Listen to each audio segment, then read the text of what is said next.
Hola, muy buenas, bienvenidos a la radio educativa del IES Castelar. En el día de hoy vamos a presentar a un escritor que ha sido profesor del IES Castelar y el profesor Enrique García, profesor de lengua, va a hacer, bueno, pues los honores de informarnos sobre quién nos visita nuestra cadena de radio hoy. Adelante, compañero.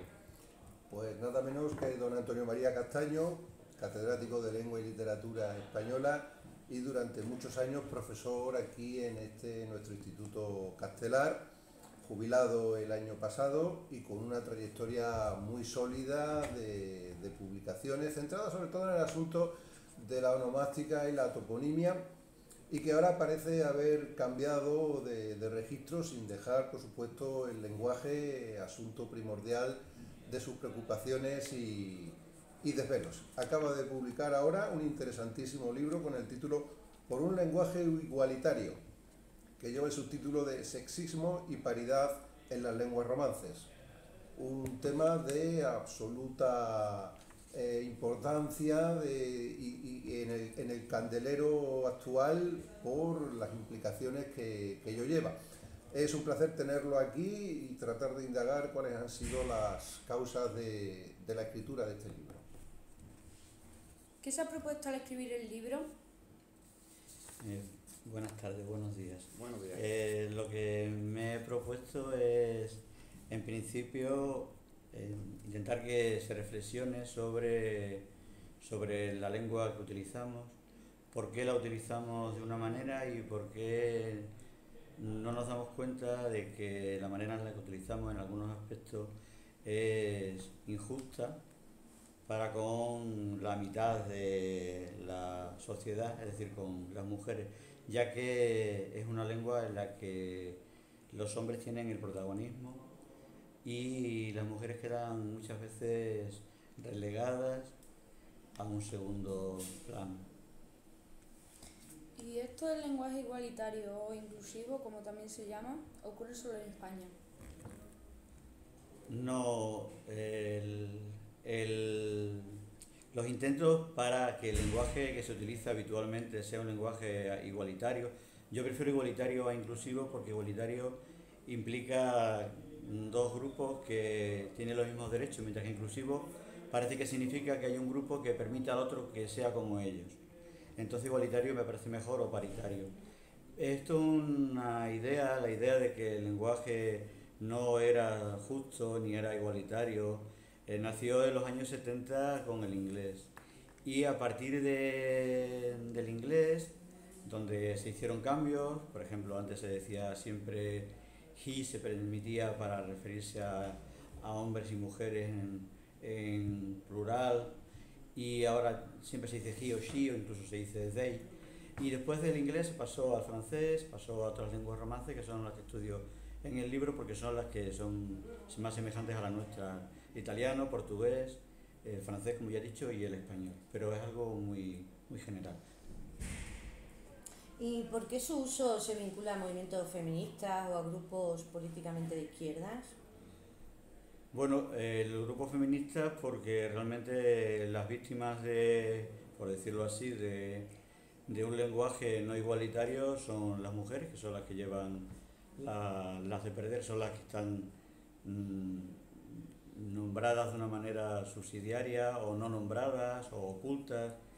Y en cuanto a que sean grupos de izquierda, porque tradicionalmente la izquierda, digamos que por definición, es más propensa a poner en cuestión el statu quo, lo que se da por supuesto. Digamos que son más renovadores y más reformistas, mientras que la derecha, por definición, suelen ser más conservadoras y prefieren mantener las cosas como ha sido siempre. Esta está también relacionada con la anterior. Por contra, ¿y por qué entonces existe tanta oposición a su uso en sectores masculinos o políticamente de derechas? Bueno, el sector es masculino porque digamos que el esfuerzo que hay que hacer un esfuerzo porque tiene que cambiar de forma de hablar en algún momento. Eh, si a ti no es un problema que te afecte, problemas para... No, no eres el que sufre el problema. Y en cuanto a sectores más tradicionales, bueno, hay una constante, creo yo, en la sociedad, que es la rutina, el que las cosas están bien porque siempre han sido así, el que cualquier cambio cuesta siempre mucho. Ese virgencita que me quede como estoy es lo que rige gran parte de nuestra vida. Invoquemos entonces a la Santa Casa, oigamos la voz de los supercicutas. ¿Qué es cuál es la actitud de la Academia de la Lengua con respecto al lenguaje igualitario? ¿Tiene alguna disposición preparada ya? ¿Hay que dejar las cosas como estaban? ¿Hay que obedecer lo que la Academia diga? Bueno, la Academia durante mucho tiempo se hizo la sorda a todo lo que suponía cambios en el lenguaje. Solamente fue cuando ya empezaron a aparecer muchas guías y el movimiento por el lenguaje igualitario o inclusivo empezó a tomar fuerza, cuando reaccionaron y publicaron un informe en el 2012, el famoso informe Bosque, en el que negaban la mayor. No existe ningún tipo de problemas con el masculino genérico, sí que admiten, eso sí, los femeninos de los nombres de cargo, algunos con más resistencia, pero en general sí que admiten nombres de cargo, pero el que el masculino se utilice, el que decir los estudiantes oculte a las muchachas, a las niñas, no les parece que sea real, les parece que cuando decimos los estudiantes, todo el mundo piensa los estudiantes y las niñas, perdón, los estudiantes no, ahí sería por ejemplo, no sé yo, los ciudadanos, que los ciudadanos serían los ciudadanos y las ciudadanas, y que basta con decir los ciudadanos para incluir a las ciudadanas. Hay mucha gente que piensa que es mejor decir las ciudadanas porque si no, las ciudadanas quedan en un segundo plano. Ha seguido habiendo intentos de que la Academia se manifieste, y lo último ha sido en julio del año pasado, cuando la entonces vicepresidenta Carmen Calvo pidió a la Academia un informe para que se modificara la Constitución y se incluyera los femeninos en la Constitución. Se creó una comisión en ese momento de 2 académicos y 2 académicas, lo cual es un poco raro quiero decir porque académicas hay muy pocas, hay 8 y académicos hay 30, pero se ve que esa vez dijeron, bueno, vamos a ir 2 y 2 para que parezca que somos más modernos. Y entonces hicieron una comisión, y la comisión empezó a estudiar el tema y lleva 10 meses estudiándolo y todavía no ha sacado nada. Se sabe porque uno de los miembros de la comisión ha sacado un libro con las conclusiones, pero el informe oficial no se ha hecho público. Ha dicho hace poco el presidente de la Academia, que por cierto no es lingüista, es catedrático de Derecho, ha dicho hace poco que no lo han sacado porque el gobierno no les ha urgido. No sé si tendrán que meterles prisa, porque después de 10 meses ya parece que era... Pero vamos, lo que vaya a salir va a ser lo mismo, no va a haber cambios. Respecto a lo de hacer caso a la Academia, no sé, hay un ensayista extremeño del siglo XVI, el Brocense, que decía que a sus alumnos no le hagáis caso a nadie, ni a mí mismo, sino os lo demuestran con razón. Por eso digo yo de la Academia, que es una segunda opinión. Visto entonces las limitaciones del lenguaje del masculino abarcador, vamos a buscar entonces esas opciones. Y el libro viaja muy concienzudamente por ellas, afirmando unas, negando, poniéndole peros por lo menos a otras. Por ejemplo, ¿son válidas soluciones del tipo usar la arroba, o esa terminación del plural en e, es en este caso, que parece identificar sobre todo a los hablantes más jóvenes? Bueno, yo lo de la arroba ya yo creo que ha pasado un poco de moda, pero yo creo que para carteles incluso yo creo que seguiría siendo útil. Siempre se dice que no se puede leer, sí que se puede leer. Por ejemplo, que puedes leer, si pone AVDA, tú lees avenida. Si pone los L arroba S, ciudadana arroba S, tú lees los y las ciudadanos y ciudadanas. Si leerlo lo puedes leer, pero bueno, eso, yo creo que eso se circunscribiría a lo que sería en algo propio de un grupo más o menos reducido, más o menos amplio, sino que puedan convertirse o intentar acercarse a lo que pudiera ser un futuro estándar, porque eso sería el verdadero éxito. Lo otro, pues no dejarían de ser, creo yo, curiosidades o manifestaciones personales que también cada uno tiene derecho a utilizar la lengua como le parezca, ¿no? Un rasgo típico quizá de la jerga juvenil, se quedaría en ello. Bueno, sí, a lo mejor ahora, pero es que ni siquiera sé yo, quiero decir que son grupos muy reducidos, no sé si la cosa seguirá para adelante, a lo mejor sí, hay cosas que se mantienen, pero no sé. Según me estoy escuchando, bueno, pues el tema no es que sea de actualidad, es que lo vivimos diariamente.